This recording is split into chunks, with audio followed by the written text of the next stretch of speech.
əngəllərin öhdəsindən, qəlbdə yanan ümid və əbədi mübarizə uzaq illərin tozunu üzərində daşıyan Azərbaycanın qədim torpaqlarında min illərin xatirələrini və əcdadların hikmətini özündə cəmləşdirən bir kənd vardı. Bu kənd Səadətabad adlanırdı.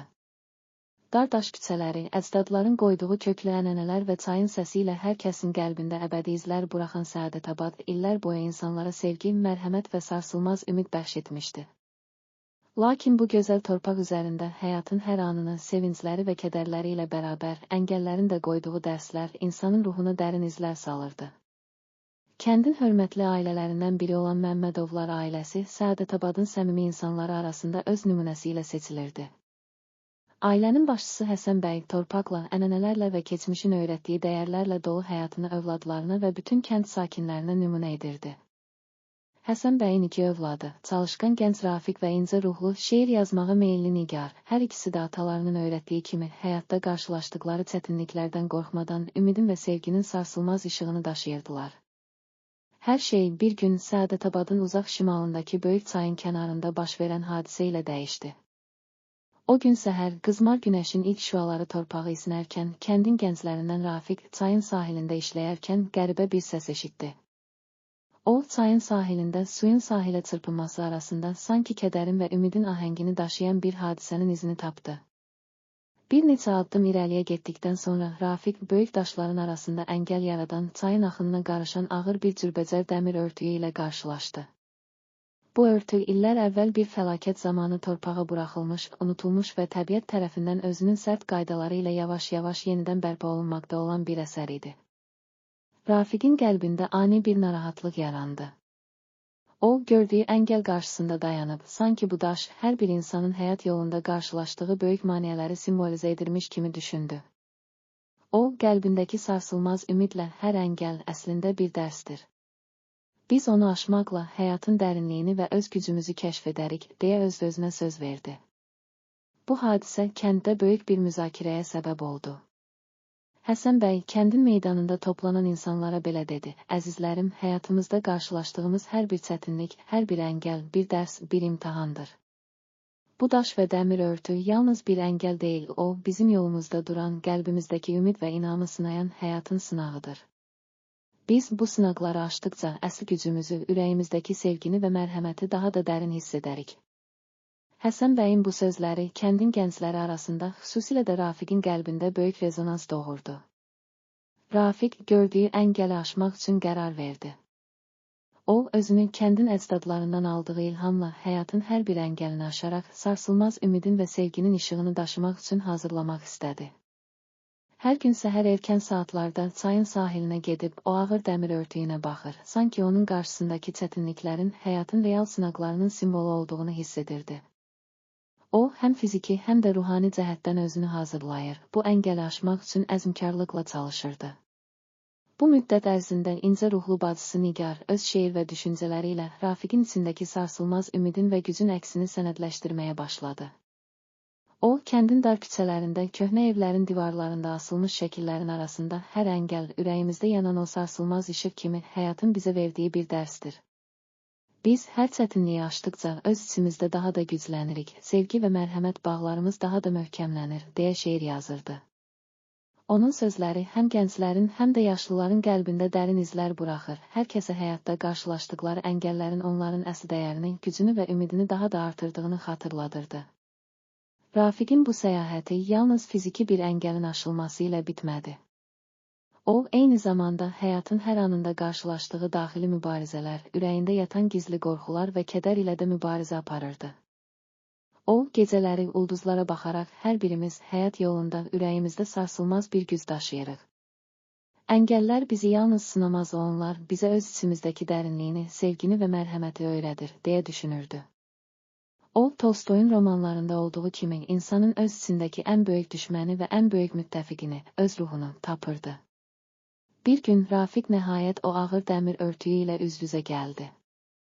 O, diqqətlə hər tərəfə baxdı, bu əngəlin necə yaranıb, niyə orada qaldığını öyrənməyə çalışdı.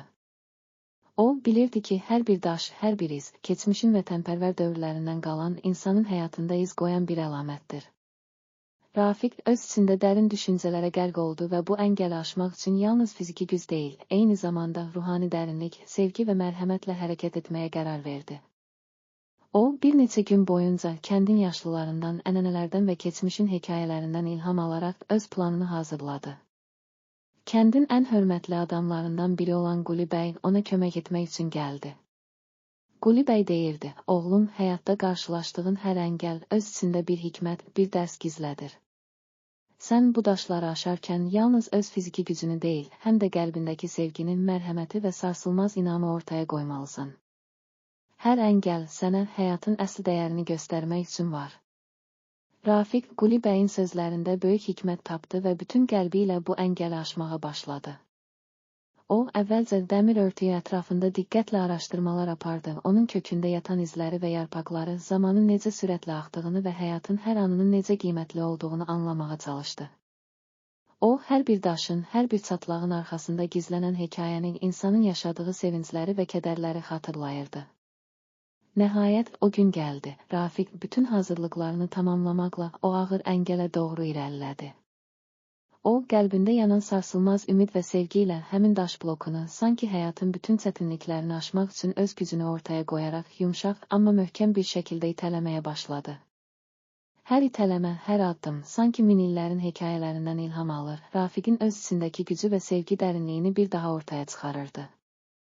Əngəl bir müddət sonra Rafiqin səyinə qarşı öz müqavimətini itirməyə başladı. O, yorulmuşdu, amma qəlbindəki işıq heç vaxt sönmürdü. Nəhayət, o, həmin ağır dəmir örtüyü tamamilə aşdı. O an, Rafiqin gözlərində həm qürur, həm də sarsılmaz ümid parıldadı.